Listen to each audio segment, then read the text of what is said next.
Welcome to the Hired Not Fired podcast, brought to you by The Real Me, the soft skills first talent solution that helps employers hire entry-level employees with better developed soft skills, such as communication, problem solving, or emotional intelligence.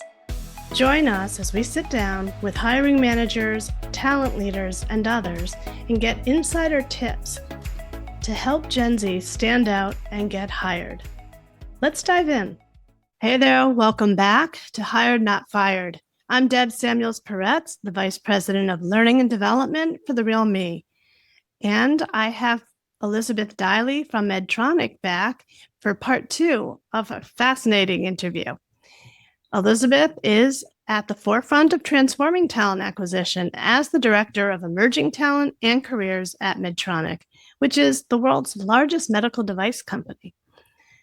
Now, this episode, we're going to dig into the internship program that have proven so successful for you and for Medtronic, and let's go back and talk about General Mills again. So I'd love to hear a little bit more about it. What can you tell us about the internship at Medtronic for starters? Yeah, so the Medtronic internship in the US is an 11-week internship, and it is based in one of our 25 plus different locations across the United States. Majority of the interns do come to the Minneapolis location because we have quite a bit of presence here in Minnesota, but there are locations across other major cities that we are recruiting for. The 11 weeks is filled with different leadership opportunities, from hearing from our leaders to volunteer opportunities to additional skills learning. It's really, really well set up and very curated for students. We do offer relocation assistance and housing assistance for those that may be out of town. And so we really look at this internship as a pipeline for future early career opportunities within the company. And so it's strategic for Medtronic, and I think it's a win-win for students too, to get that much needed hands-on experience at a large corporation with a lot of different resources and ability to really curate a wonderful summer for the students. Wow. And approximately how many of your interns do you invite do you offer them a full-time position at the end? Yeah, and so our hope is to have as many of our interns back as full-time as we possibly can. So we're strategic about the amount of interns that we hire in hopes that we can then go on for future hiring into the full-time opportunities.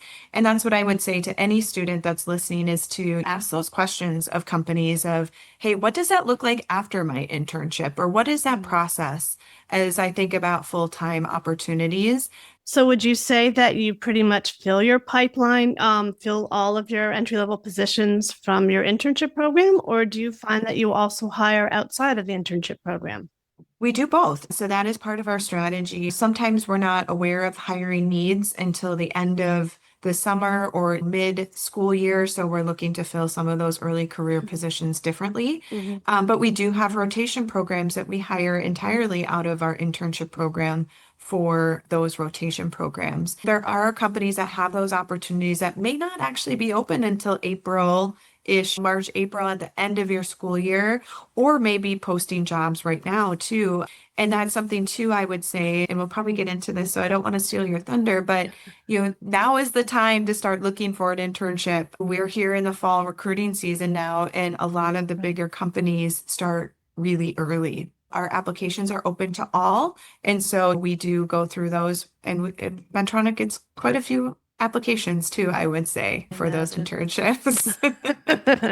Since you brought it up, then Mhm. you get lots of applications. What are you Yes. looking for? Do you have any insights or advice for the listeners if they want one of those coveted internships? What can they do to stand Yeah. out and be the one you call in for an Yeah. interview? Yeah, I think one of the things that I'm seeing as a trend is students spending a lot of time applying to a lot of different positions. And my advice to any student is to really think about where you want to be and what company you want to be at, and really be more strategic about where you invest your time in applying and where you invest your time in researching and preparing as well. The students that are so interested in your company are the ones that we like to look at even a little bit further, ones that are coming and going to info sessions if we're on campus, or if we're not physically on your campus, are reaching out via LinkedIn or finding a virtual session. Gone are the days that you would just apply and hope that your resume is looked at. I think you also need to put in the work of what are the other things that this company is doing? Is the company going to show up if it's a career fair or, like I said, a virtual event? Or how can I connect with somebody if they're not at my school? If that is at LinkedIn, is there another platform that I can, connect in with the student or with an employer? And I think the ones that really do stand out are the ones that that have done the research and are saying, hey, Elizabeth, I just applied for the finance internship. I was really intrigued by your Q2 results and your recent news on X, Y, and Z. I read this article in Forbes and it was wonderful. Can you elaborate a little bit more on that? That is very different conversation than when a student just says, hey, what internships do you have that would match this profile?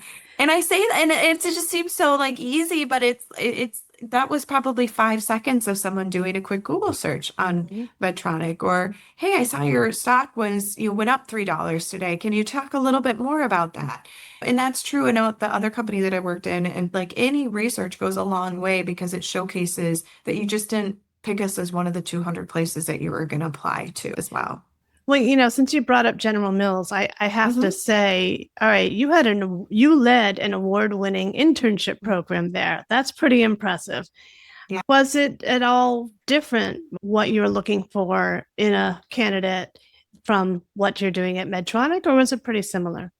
It was pretty similar, and the process is very similar. And I would say the internship is very similar as well. And so there's nuances being in different industries and different volume of folks and different capabilities between General Mills internship program was a little bit smaller than Medtronic's and a different focus of hiring, I would say too, where we did hire engineers at General Mills, but not to the scale that we're doing that, Mhm. that I'm doing that here at my current role. And so the mix of student is different. And the strategy of where we're finding these students too would be different. Obviously, being a very engineering focused company, we're going to more engineer driven schools, or the partnerships are different and the career fairs are different too from how we're attracting the talent. But I would say overall, like it's very similar. And so I would say the leadership qualities, the ability to differentiate were very similar. And God are the days that I think we can rely on leadership ability of like, hey, did you lead a club or did you lead a student group? We find leadership in different ways. And I think this is a really great way of looking at students. Hey, did they work a couple of jobs and what were their impact in those jobs versus the extracurricular? A job is an extracurricular on top of your study, and your students are approaching school differently. There are schools that are commuter schools that we're targeting that may not have some of the opportunities that maybe Right. an Ivy or a Big Ten has. And so I think thinking about how a student and the experiences they have and asking questions regarding their experience is very important. Mhm. That's really valuable to hear and to understand.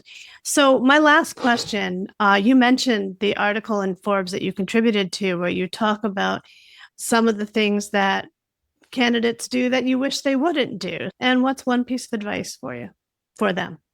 I would say the biggest takeaway and the mistake that I still see is students approaching their internship, and this could be their first job too. And I would put this advice towards an internship or their first job.